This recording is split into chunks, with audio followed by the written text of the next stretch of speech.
On essaye ici de pas vous inonder de trop de nouvelles dans l'IA, mais là, il faut savoir que tout le monde a décidé de sortir en même temps les plus grosses nouveautés en novembre 2023, y compris OpenAI, qu'on attendait depuis quelques mois, qui n'avait pas fait beaucoup de bruit, mais qui, lors d'une grosse conférence, a balancé dinguerie sur dinguerie. Et je dis pas ça pour faire comme les threads Twitter, là, un peu énervants. C'est vraiment, vraiment intéressant. C'était un truc que j'attendais, en fait. Et c'est ça où je trouve qu'ils sont très, très forts quand même pour arriver à se synchroniser sur l'attente des gens. Là, tout ce que je vais vous présenter, je vais le faire par ordre du plus évident, voilà, de ce dont tout le monde parle, jusqu'aux trucs dont on parle moins, mais qui sont pour moi même encore plus intéressants. Ce qui était assez marrant, c'était de voir juste après la flopée de tweets de gens qui disaient que leur startup venait de disparaître. Ah oui.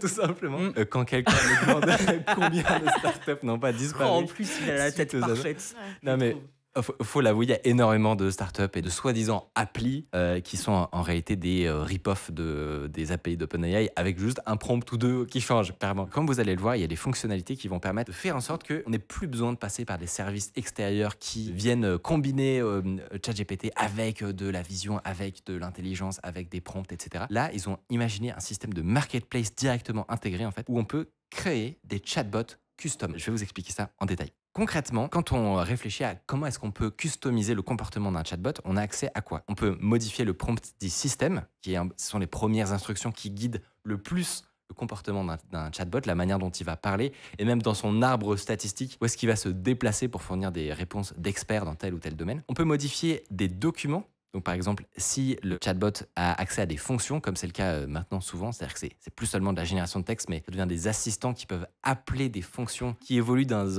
un univers sandboxé sur les serveurs d'OpenAI, on peut modifier quels sont les outils auxquels cet assistant a accès. Par exemple, là, tu peux créer un super assistant de la finance à qui tu fournis, par exemple, des CSV qui contiennent toutes les performances récentes de Tesla, Apple et compagnie. Sans même que toi, tu t'en rendes compte, en réalité, il va pouvoir requêter ces documents. Tu pourrais imaginer un chatbot qui est spécialiste de Midjourney et qui a dans sa base de données énormément d'exemples de super prompts qui marchent vachement bien. Et il a la documentation aussi complète du service dans son local storage, en fait. Et à chaque fois que tu vas lui parler, toi, tu n'es même pas au courant, mais derrière, en tâche de fond, il va aller faire des recherches, récupérer des informations dans certains documents, etc.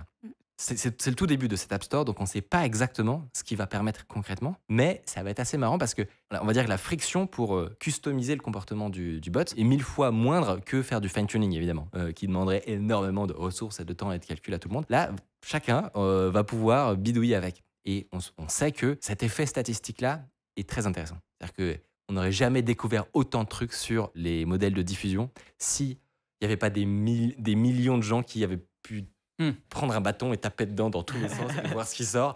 Et ben, il va probablement se passer la même chose avec cet App Store-là. On a quelques premiers exemples déjà. Donc, c'est un mentor en mathématiques, quelqu'un qui a accès à plein de ressources sur comment écrire. Donc, potentiellement que la personne qui a créé ce bot-là a mis des bouquins de conseils sur l'écriture dans sa mémoire vive, entre guillemets. Sur l'estrade, ils ont aussi fait une démonstration où le CEO, Sam Altman, expliquait qu'on lui posait tout le temps des questions sur comment créer une startup qui fonctionne. C'est quoi, en fait, ces conseils qu'il donnerait. Il a créé son double virtuel, en fait, qui est un chatbot qui a dans sa mémoire le bouquin qui, pour lui, est le plus important et qui synthétise tout ça. Il lui a donné quelques instructions pour qu'il se comporte de la bonne manière, qu'il soit proactif, qu'il réponde aux questions, etc. Et comme ça, il redirige maintenant les gens vers ce bot-là pour avoir des conseils sur l'entrepreneuriat. Visiblement, les résultats, ils sont assez convaincants, quoi. C'est un exemple parmi d'autres. Je sais pas si vous en avez... T'en as vu des intéressants, non? J'en ai vu des intéressants, mais parce que je travaille dans le... Oui, dans le domaine. Et il y a certaines choses que je pourrais pas dire jusqu'à la fin du mois. Du coup, je vais me retenir. Mais il y a un parallèle que j'aime beaucoup utiliser par rapport à ce que tu viens de dire. C'est sur ces IA qui sont augmentées. Donc, elles sont pas fine-tunées, hein, elles sont juste augmentées. C'est l'image du stagiaire.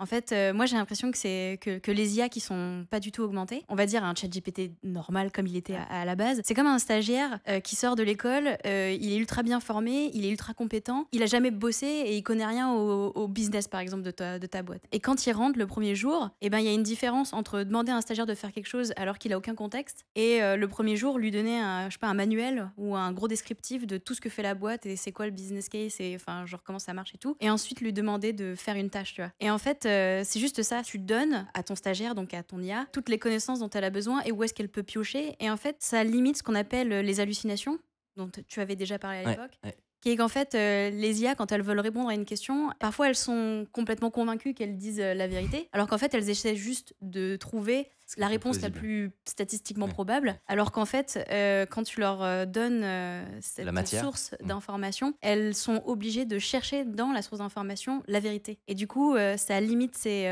phénomènes d'hallucination-là qui posent problème, en fait, parce que du coup, les gens ont tendance à croire ce que disent les IA. Alors que là, du coup, il y a quand même une source qui est vérifiée et tu peux faire en sorte que ton IA, si elle n'a pas trouvé dans la source, elle l'admette. Ok. Tu vois. Ouais. Donc en fait, ça limite vraiment les hallucinations dans le sens où même si elle n'a pas la réponse, elle va te dire même dans ma stack de connaissances, en fait, j'ai pas trouvé la réponse et je te le dis. Tu vois. Ok. Et là, elle est sûre. Et c'est assez cool. Et ce qui est assez marrant aussi, c'est que là, c'est pour de la donnée. Ouais. Mais il y a aussi dans cette marketplace-là l'accès à des outils. Du coup, les outils, ce serait quoi? C'est de la génération d'images, par exemple, ou de la compréhension, ou de la vision, ou de l'exécution de code dans des sandbox Python. On sait que OpenAI a développé ce système-là, ce qui fait que tu peux avoir ton assistant qui est spécialisé à requêter sur une base de données SQL, par exemple.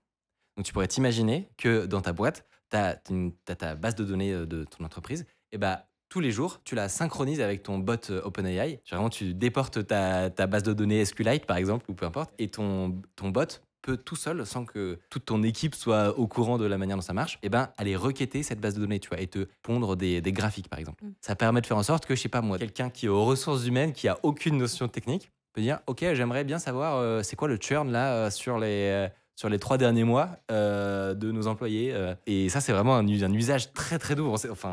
On est dans l'inconnu total des dingueries qui vont être faites avec ça, quoi. Donc, trop hâte de voir ce que ça va donner. La deuxième grosse nouveauté, évidemment, c'est des questions de performance. Donc, la sortie de GPT-4 Turbo, notamment. Un petit aperçu donc, dans le playground de ce que ça donne. Si vous avez déjà utilisé GPT-4 Turbo, vous savez que d'habitude, ça va. Enfin, GPT-4, vous savez que ça va jamais aussi vite que ça. Mais je voulais des données un peu plus précises et j'ai trouvé un tracker qui mesure à chaque instant les temps de réponse des différents chatbots, que ce soit ceux hébergés chez Microsoft Azure, que ce soit ceux d'Anthropic, que ce soit ceux de Google, etc. La différence entre le nouveau GPT-4 Turbo et l'ancien est astronomique. Ça passe de 16 secondes à 3 secondes de réponse moyenne Oh, sur un texte donné. joli. Ouais, clairement, ça change beaucoup de choses. Ça peut paraître anodin parce qu'on peut se dire, ok, mais à quoi bon en fait? Là, moi, je suis en train d'utiliser mon chat. Il déroule plus vite que j'arrive à lire dans tous les cas, donc Ouais. je m'en fiche.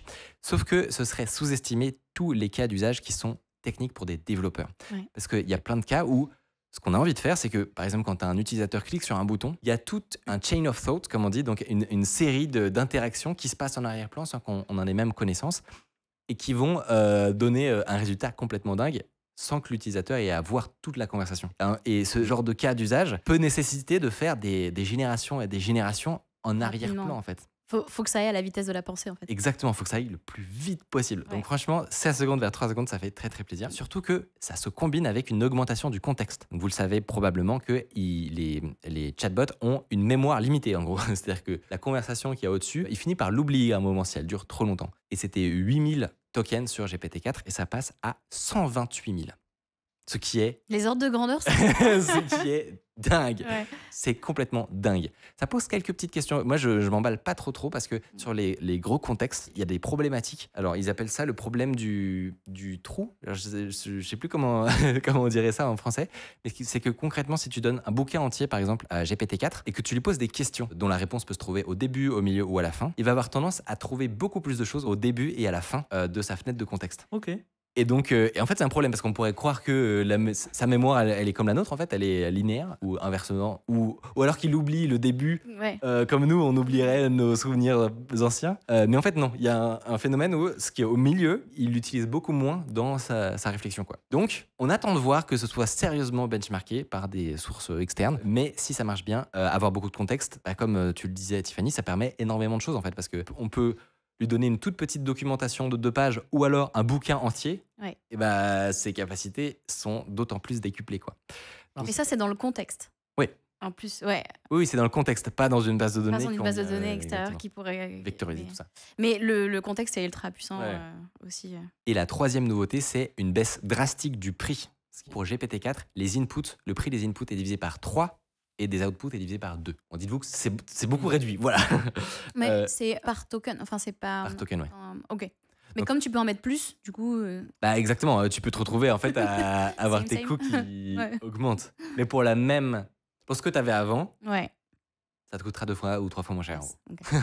Mais oui, tu peux avoir un effet, comment on appelle ça, un effet rebond en fait, où tu te mets à beaucoup plus utiliser de. Bah, je pense qu'il serait contexte. content d'avoir un effet Je rebond. pense qu'ils misent là-dessus aussi, à mon avis. La nouveauté suivante, et là qui a donné à beaucoup de démonstrations très très sympas et très visuelles sur Twitter, ce sont les API de GPT Vision et de DALL-E 3 qui sont enfin sortis. Ça faisait un moment qu'on pouvait faire joujou avec dans l'interface native du chatbot. Donc c'est GPT Vision, c'est le fait de pouvoir uploader une image et d'avoir une discussion dessus.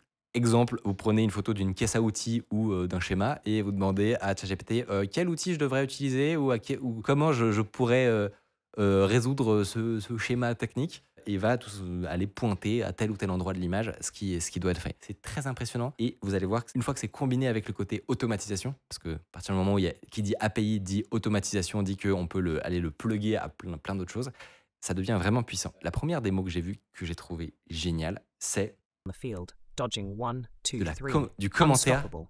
Look at him Ah go. oui. The crowd is roaring. Can you believe this? He's taken on the whole defense. He's a one-man show, ladies and gentlemen. He shoots. Go! Messi, Messi, Messi!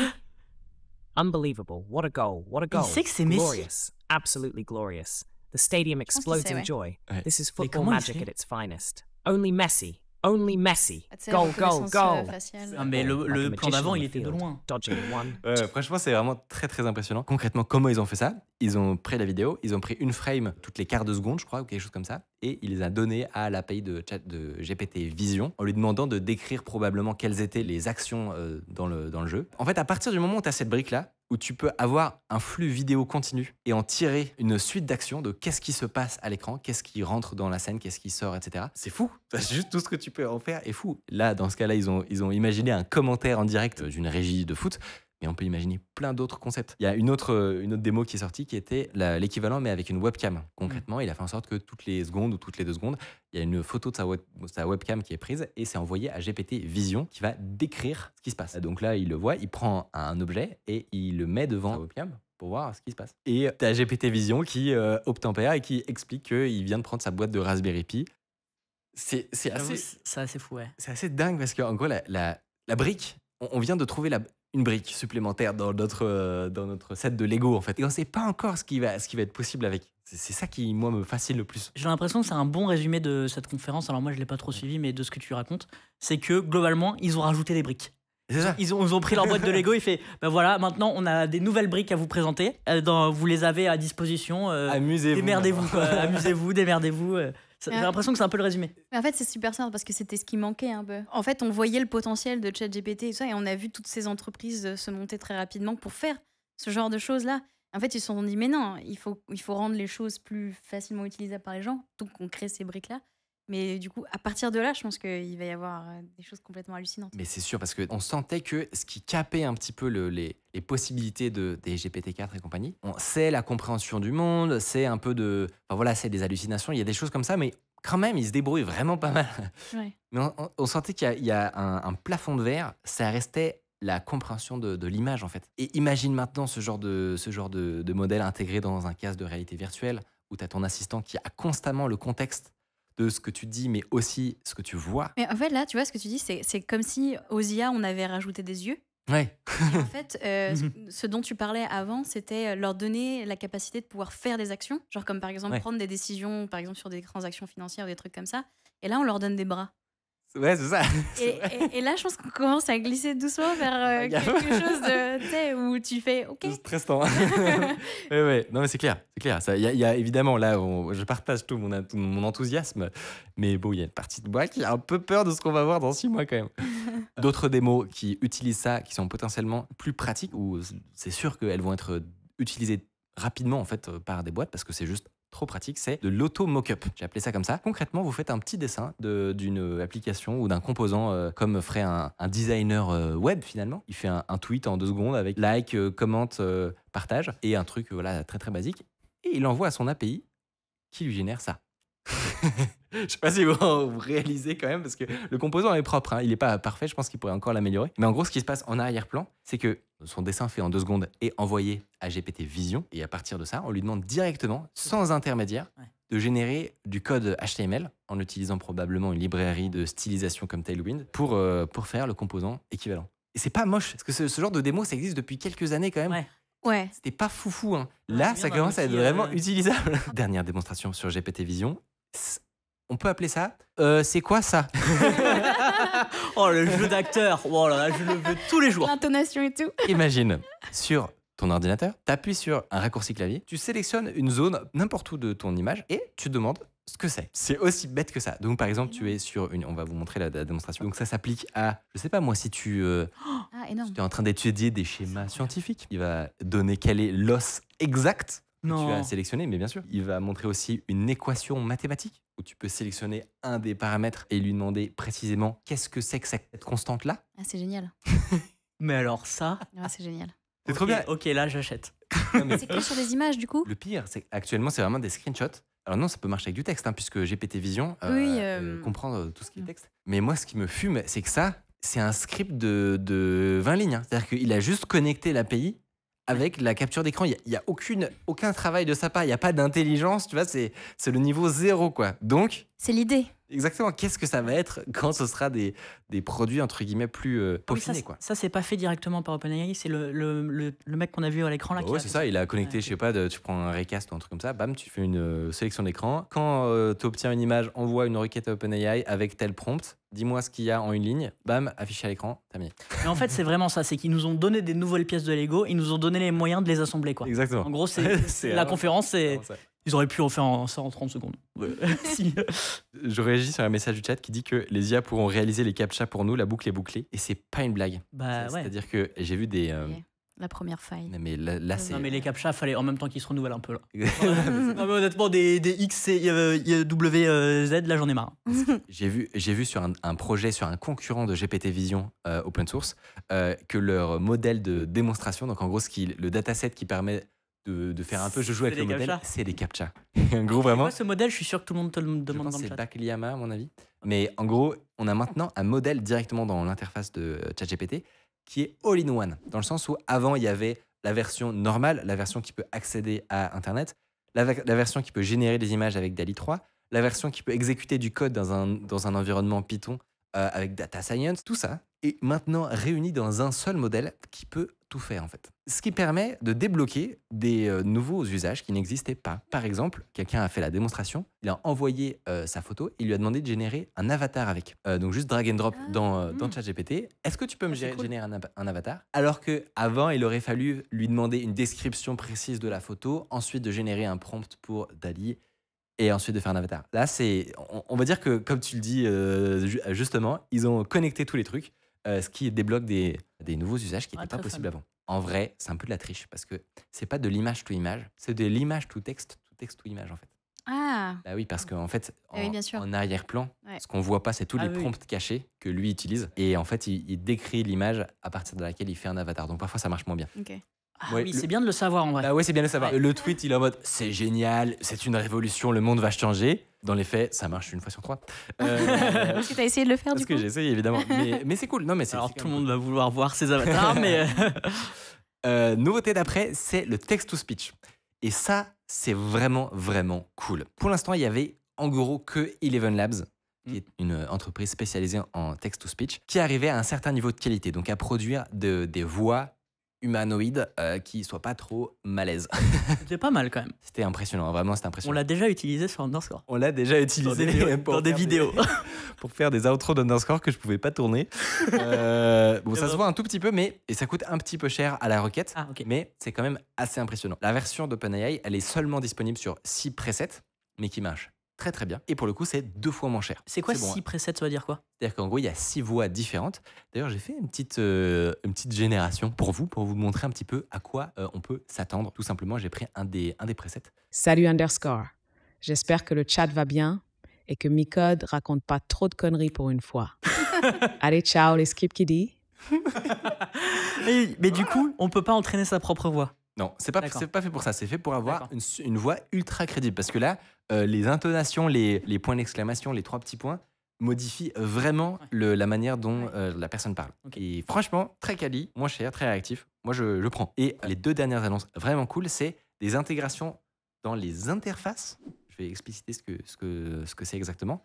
Et une nouvelle version de Whisper, qui est un modèle open source très très cool. Je m'explique. Personne n'en a parlé de ça, mais pourtant, c'est assez original, j'ai trouvé, comme manière d'utiliser un modèle comme ChatGPT et leur système de fonctions. Concrètement, des développeurs vont pouvoir intégrer dans une web app un assistant qui n'est pas juste une petite boîte de discussion dans un coin, qui est le truc surutilisé, qui fait un peu chier tout le monde en fait, mais faire en sorte que cette discussion-là ait un réel impact sur l'appli. Ils ont fait la démonstration en live justement de ce que ça pourrait donner par exemple sur une appli de conseils de voyage. Donc concrètement, tu es là à discuter avec ton assistant qui te prépare ton voyage à Paris. Tu vas lui demander une série de conseils, peut-être 10 endroits que tu pourrais visiter sur la ville de Paris. Et plutôt que de simplement te donner les 10 endroits tout cuits, il va dynamiquement pouvoir modifier la page web sur laquelle tu es et la carte qui est à droite et te rajouter des petits points d'intérêt qui correspondent aux endroits. Je sais pas si on regarde un petit peu dans l'interface. En fait, l'interface ressemble à ça. Il y a une carte à droite, un assistant à gauche. Et plutôt que de simplement avoir d'un côté l'assistant, de l'autre ton appli, il y a une intégration forte en fait. Et l'assistant peut aller modifier Ah, ok, la j'ai carte compris.